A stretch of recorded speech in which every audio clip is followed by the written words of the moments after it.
श्री कृष्ण का जन्म। भगवान कृष्ण का जन्म माता देवकी के गर्भ से हुआ था। उनके पिता का नाम वासुदेव था।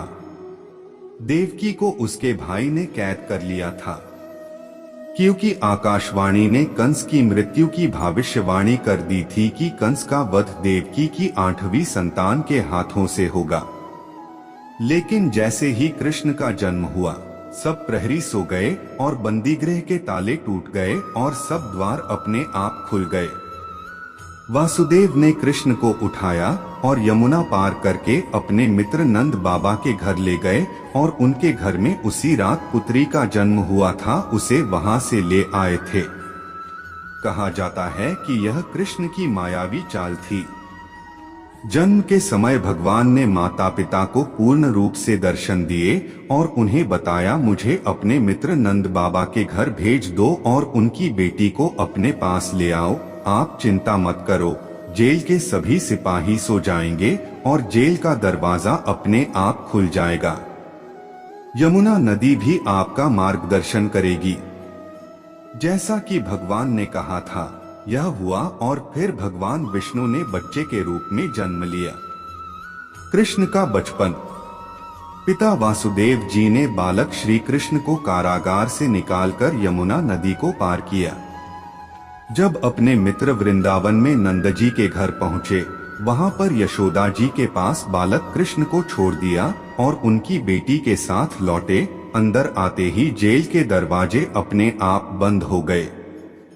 जब कंस को पता चलता है कि देवकी ने एक बच्चे को जन्म दिया है, कंस कारागार में उस कन्या को मारने के लिए आया और लड़की को उठाकर फेंक देना चाहता था, लेकिन लड़की हवा में गायब हो गई और कहा कि तुम्हें मारने वाला पैदा हो गया है और वृंदावन पहुंच गया है।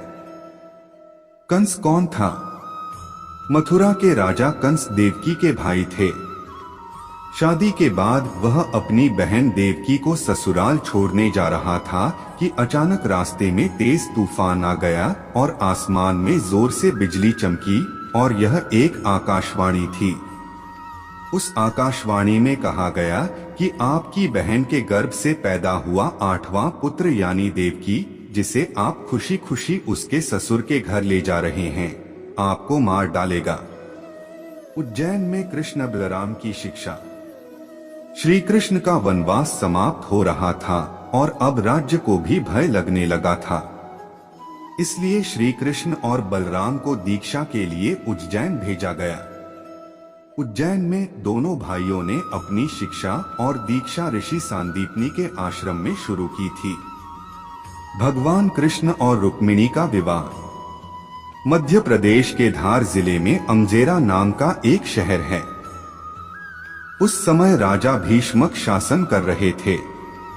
उनके 5 बेटे और एक बेहद खूबसूरत बेटी थी। उसका नाम रुक्मिणी था।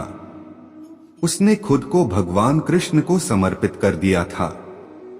जब उसे अपनी सहेलियों से पता चलता है कि उसकी शादी तय हो गई है, तभी रुक्मिणी ने एक वृद्ध ब्राह्मण को संदेश लिखकर भगवान कृष्ण के पास भेजा।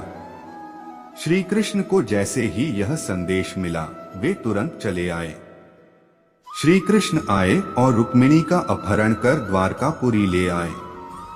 कृष्ण के पीछा करते हुए शिशुपाल आया, जिसका विवाह रुक्मिणी से होना था। द्वारकापुरी में श्री कृष्ण और बलराम की सेना और शिशुपाल की सेना के साथ एक भयंकर युद्ध हुआ, जिसमें शिशुपाल की सेना का नाश हो गया। श्री कृष्ण और रुक्मिणी का विवाह बड़ी धूमधाम और धार्मिक रीति से संपन्न हुआ। भगवान कृष्ण की सभी पत्नियों में रुक्मिणी का स्थान सर्वोच्च था। भगवान कृष्ण की मृत्यु। भागवत पुराण के अनुसार ऐसा माना जाता है कि कृष्ण अपनी जाति के विनाश को देखकर बहुत परेशान थे। उसके दुख के कारण ही वह जंगल में रहने लगा। एक दिन जब वह जंगल में एक पीपल के पेड़ के नीचे योग निद्रा में विश्राम कर रहा था, जरा नाम के एक शिकारी ने उसके पैरों को हिरण समझ लिया और उस पर जहरीले तीर से हमला कर दिया। जारा द्वारा चलाए गए इस तीर ने भगवान कृष्ण के पैर के तलवे में छेद कर दिया। विशाला बाण के इस भेदन को बहाना बनाकर भगवान कृष्ण ने अपना भौतिक रूप त्याग दिया और नारायण के रूप में बैकुंठ धाम में विराजमान हो गए। देह त्यागने के साथ ही भगवान कृष्ण द्वारा निर्मित द्वारका नगरी भी समुद्र में विलीन हो गई।